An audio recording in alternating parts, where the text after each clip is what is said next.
Okay, so this is a viewer requested video, and man, the viewer that requested this did so like 6 months ago, so better late than never, I guess. I don't even know if they're still watching these videos, but if they are, you are in for a treat, my friend. So, does it matter when you wear your fragrances, the time of the day, the time of the year? I mean, big deal, like who cares, right?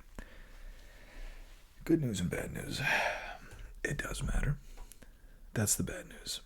But the good news is, I got some recommendations for you and some suggestions. Now, we throw words out like compliment monster and what do people like.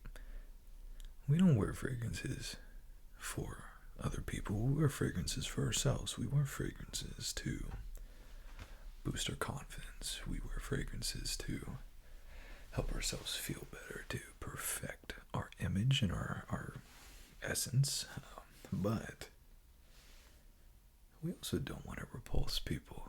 And that's where people get it twisted. As you say, well, these fragrances are good for compliments. You're always going to have someone be like, it's not about compliments. And that's true. It's not about compliments, but we don't want to repulse people. And where we repulse people is not only wearing the wrong fragrance for the wrong occasion, but for me, it's always about wearing the wrong fragrance at the wrong time of the year. And we're going to talk about that today. We're going to talk about the 4 seasons of fragrances, right? Vivaldi, the 4 seasons. So, let me get you started with some horror story, something that Nosferatu cannot even hold a candle to.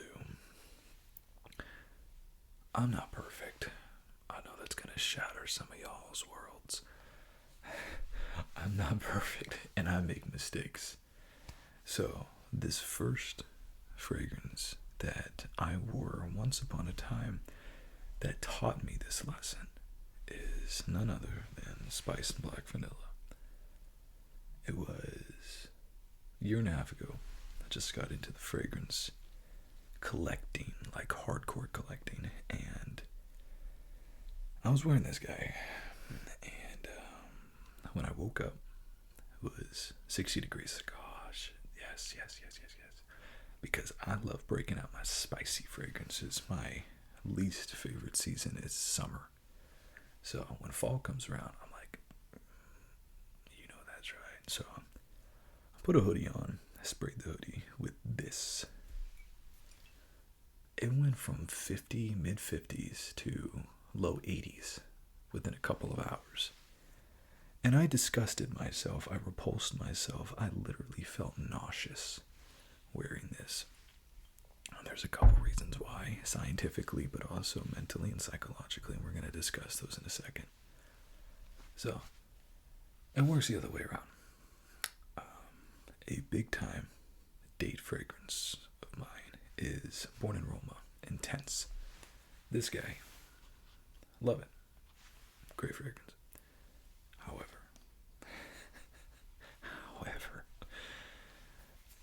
it's very citrusy, very fun.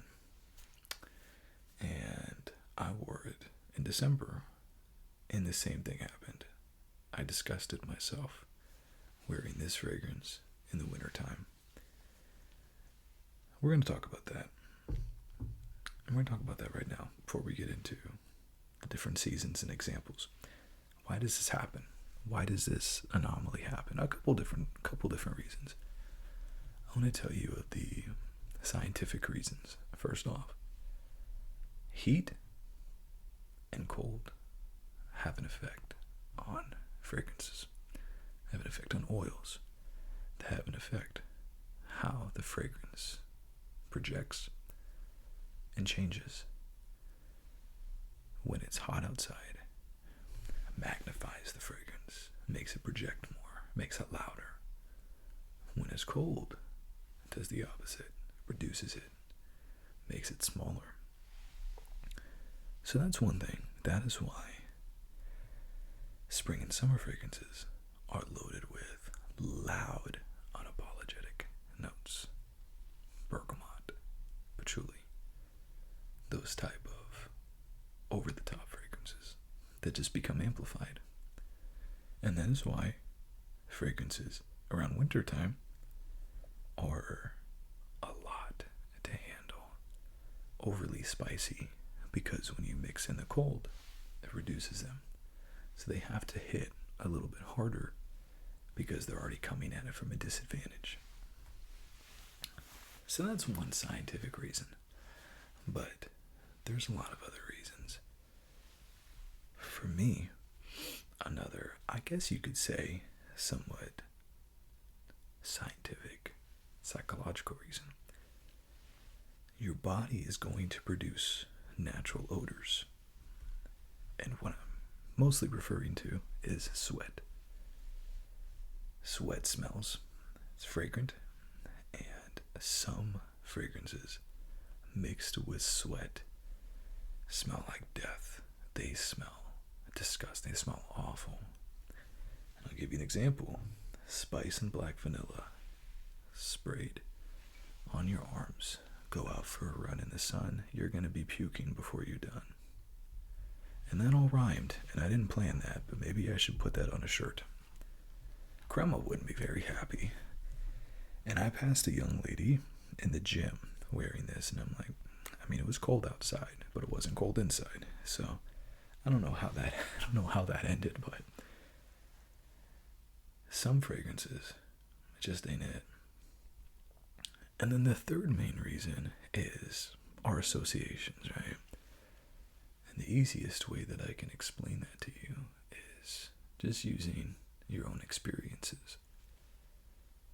It's 100 degrees outside. You're hot. What do you want? You want something cold, man. You want something that is going to cool you off, cool you down.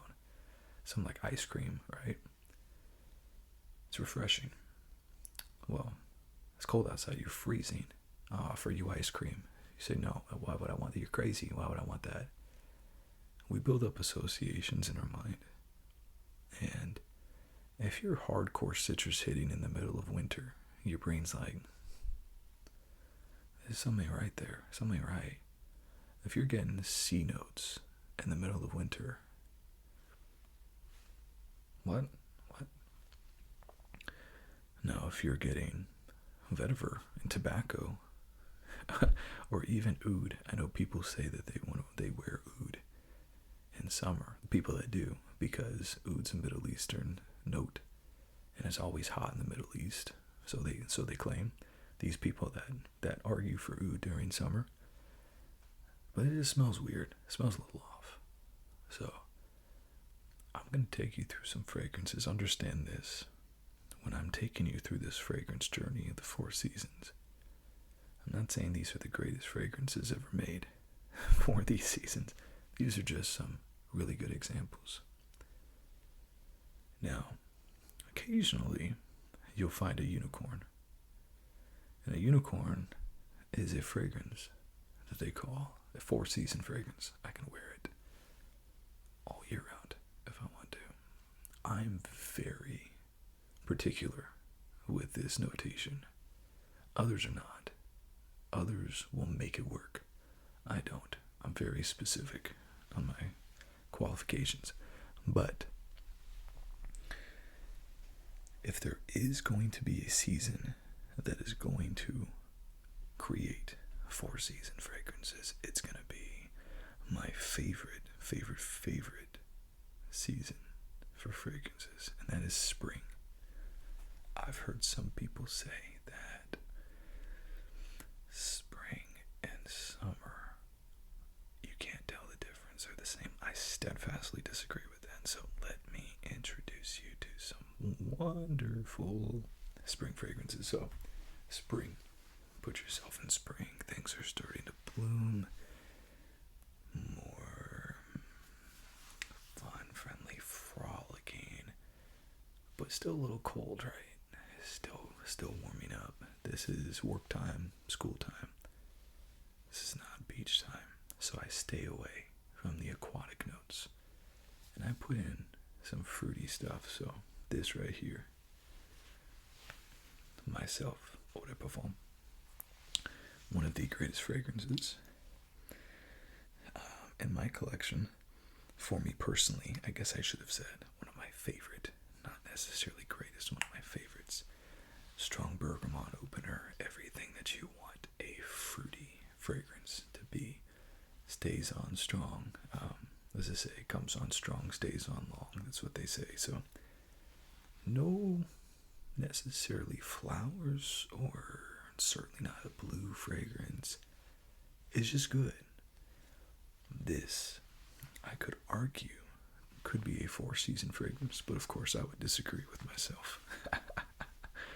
And we'll get to why in a second. But they also have some of these just fun fragrances. Mass appealing, inoffensive fragrances like this one, Ralph's Club. This is Ralph's Club Eau de Parfum, my favorite, but comes in Parfum, EDT, and Elixir. And this is the same thing. It's a mass appealing, fruity fragrance. You're not gonna upset any Karens next to you unless they're just those Karens, unless they're super Karens that just hate the world, and you just happen to be living in it, so she hates you too. But same boat as myself, and I love Ralph Club. I think it's underrated.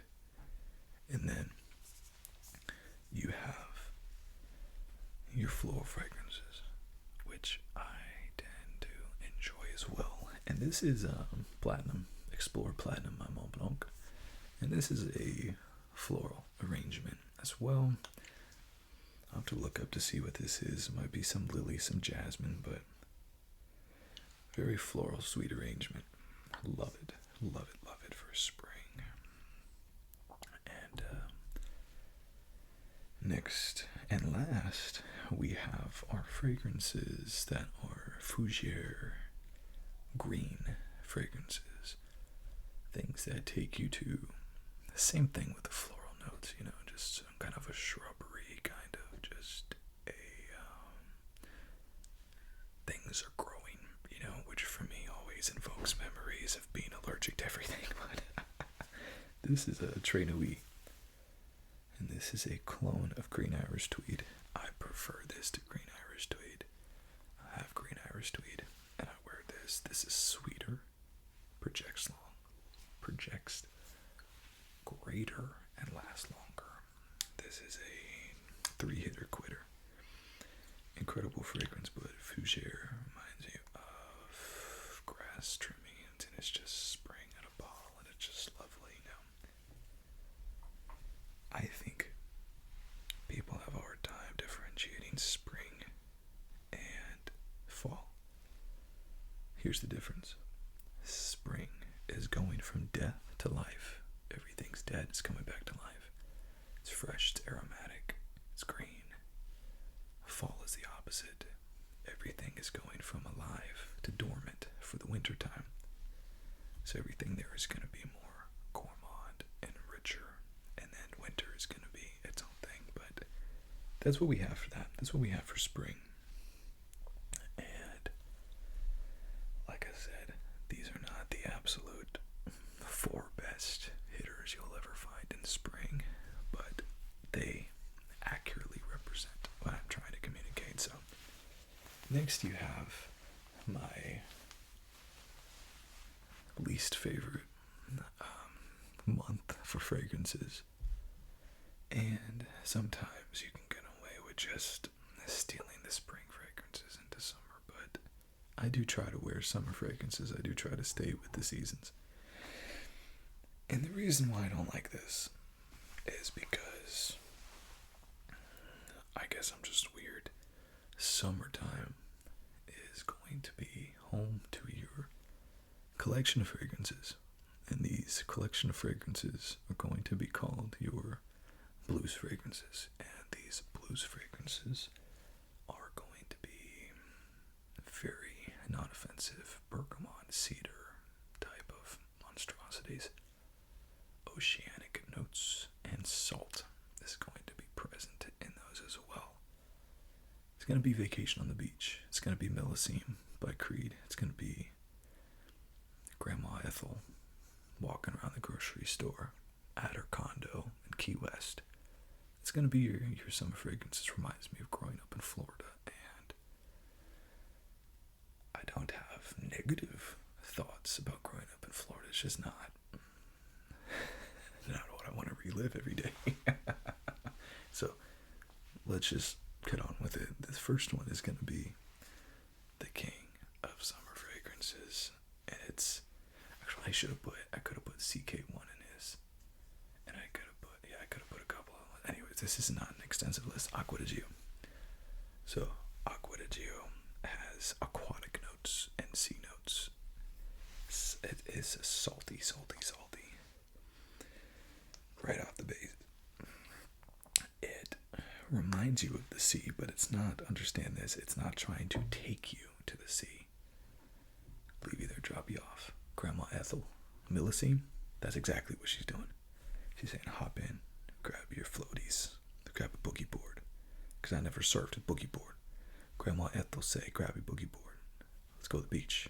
I'm going to leave you there. That's Millicene. That is sunscreen. That is sunscreen and regret in a bottle. That's not what this is. This is playful, but this is aquatic and salty as well. And you see a lot of these phrases. A brand new one I thought was an absolute banger for summertime. This is Mercedes-Benz The Move. It's light, it's airy, and it's aquatic. It is this blues fragrance. And notice the color of the bottles change, and the color of the fragrance changes with the seasons. Summertime, it's either going to be white, or more often it's going to be blue. Springtime might be green. Fall, it's going to start to change to a bit more of an amber or brown. And then when it comes time for winter, we're going to get black, and we're going to get dark, and it's going to be dirty. So, last one that I have for people who are not huge fans of aquatic notes, but still want a bit of an aquatic fragrance. I have Invictus. I feel like this kind of branches the gap between salty, sort of beachy notes and sweet, fruity notes by Paco Rabanne. 1 Million is another one, but I think summertime is very much about blues and aquatics. You want to bring in your sweet, you want to bring in your aromatics, do it in spring, in my opinion. That's just my opinion. So, summer's over.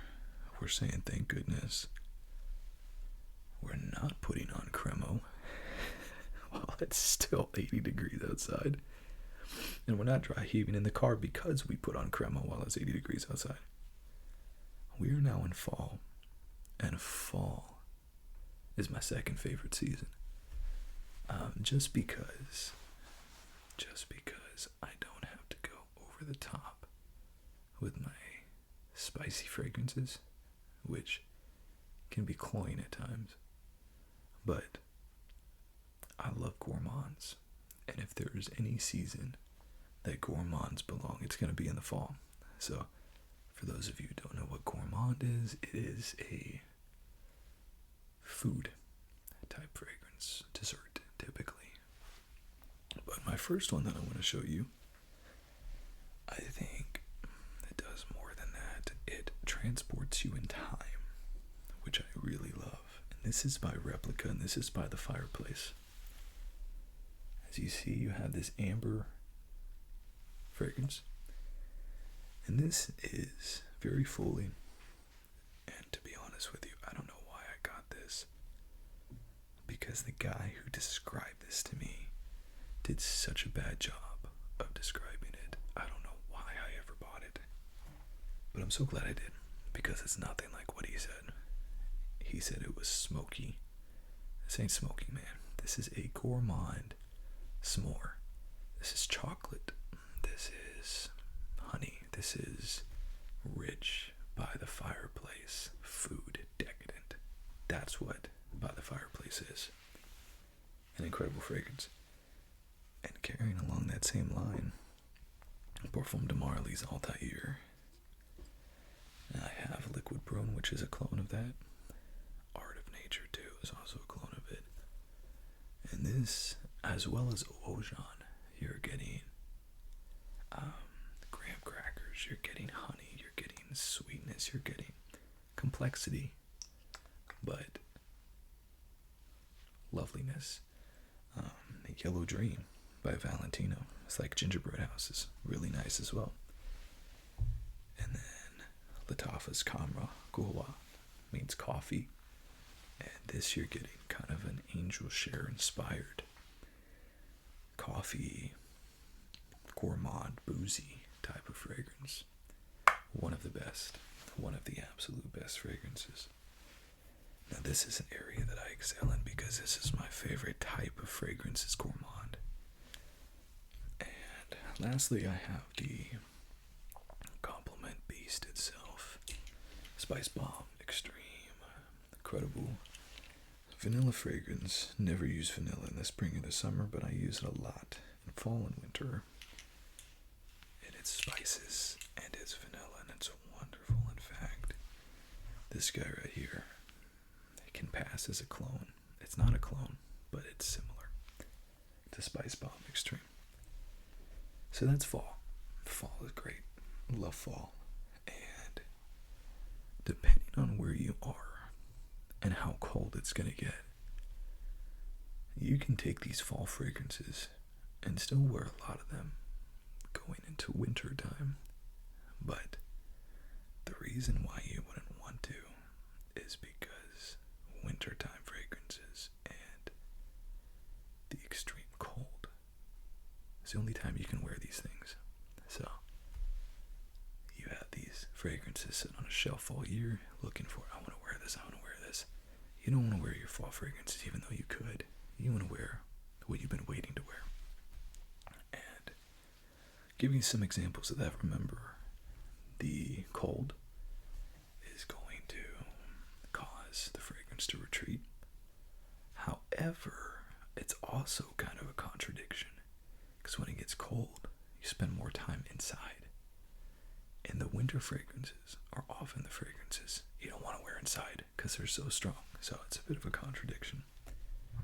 But the first contradiction I have for you is Spectre Wraith. This is a clone of a fragrance I would never buy because I don't like it that much.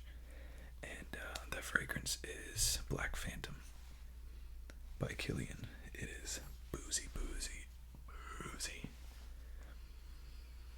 Licorice type of sweet but sultry, dark, deep, and is essentially depression in a bottle. I mean, it sings you a song and it makes you weep. It makes you feel things. It's a crazy, crazy fragrance, and one that really belongs in the winter lineup. And the next one, I only have the spray bottle because my Cologne is in the next room and I didn't want to take down my setup to go get it. But this is Cologne by Perfume de Marly. This is a pepper scent. Now this is weird peppers like chili and like spicy peppers as well. Another one of those comes on strong, stays on long kind of fragrances. Spray it once and you'll be good for the rest of your life because it'll last that long. It's a really good fragrance. But you try to wear that during the summer, holy cow, God help you. I have Boss Bottled Elixir. I've talked about this one a lot recently, so I'm not going to talk about it a lot now, but it has these notes, these woodsy notes in the vetiver that I think really go well with December and winter time. And then we have the Winter Beast itself, Red Tobacco by Mancera. This is one of those contradictions that I was talking about, because this is not a fragrance you necessarily put on and then go inside and participate in bingo night. Grandma Ethel kick you out of that bingo night. You come in wearing red tobacco. But it is a winter fragrance. So it's one of those contradictions, but it's a great fragrance. But it is just very strong tobacco and cherry. And it smells like a cigar lounge. It really does. It really does. It takes you there. I love it. Beautiful fragrance. That's a one and done fragrance. And that's a for 8 hours. I mean, it's you're gonna wash it off. It's that good. The performance. And I have one fragrance here. Again, this was not meant to be extensive, but just to show you a 4-season fragrance. My 4-season fragrance is, again, I don't have Leighton on me here. It's in the other room. I'll feature it in a video coming up very soon. This is Amber Oud Blue Exclusive. And this is a clone of Leighton by Perfume de Marly. It is very citrus mentholated up front, very sweet, but then has complex notes like musk and civet. And yeah, it just has it all. It's very non-discriminate, not super spicy, not super citrusy, just coast right in the middle. And that's why it can do all 4 seasons now. This, pound for pound, costs as much as Leighton. This Al Haramain Blue Exclusive, so I don't necessarily recommend it, but it's a very good cologne. And back then I didn't know that it cost the same as Leighton, because it's a 2-ounce. Leighton usually comes in 4.2, 4. Depends on how you get it. If you're lucky, you can get it for 180, and this was 80 for 2 ounces. So 160, 170, 180. It's the same price. So always gotta put things in context, right? If you're buying something, it's only an ounce. Put into context. What is that times 3? $180. Oh my god! Always put into context. So that's it, man. So spring is my favorite because that can bleed into a lot of other seasons. Summer's my least favorite. Spring you can wear in summer. I would not recommend wearing summer in spring. I would not recommend wearing summer in fall. I definitely don't recommend wearing summer in December and the winter months. I don't recommend wearing any of the fall stuff in spring, but you can get away with it in December. Or I keep saying December, I mean winter. But again, you have those winter fragrances that you can only wear in winter. That's why I typically gravitate towards just wearing those. But I cheat a little bit. But here's the thing, man. Here's the thing. I made this video at a request. It's a good topic. It's a great topic. However, wear what you want, man. Wear what you want. As long as you're not making yourself sick. As long as you're not making others sick with your poor choices. There's a girl that I heard about from a buddy of mine. Works with a girl that wears Club de Nuit Intense. That's insane. Insane to me. It's a men's fragrance. I wear, on occasion, L'Intended. It's a woman's fragrance. I'm about ready to go Black Orchid, Tom Ford's, another woman's fragrance. But do what you want, man. Smell the way that you want. Go for it, absolutely. But again, if your goal is to maximize your attraction, if your goal is to maximize your confidence, if your goal is to maximize your fragrantic abilities, if I can make up a term, then you gotta wear the right things at the right time. And there's a lot of wiggle room. And as long as you are not wearing Aqua di Gio in January, as long as you're not wearing Cremo in summer, as long as you're not wearing red tobacco for a track meet, there's a lot of wiggle room here. These are just guidelines. But again, it's your body, it's your money, wear whatever you want. So hopefully you find this interesting. If you don't find it interesting, hopefully you at least found it relaxing. Thank you all. I'll see you on the next video, and until then, smell well.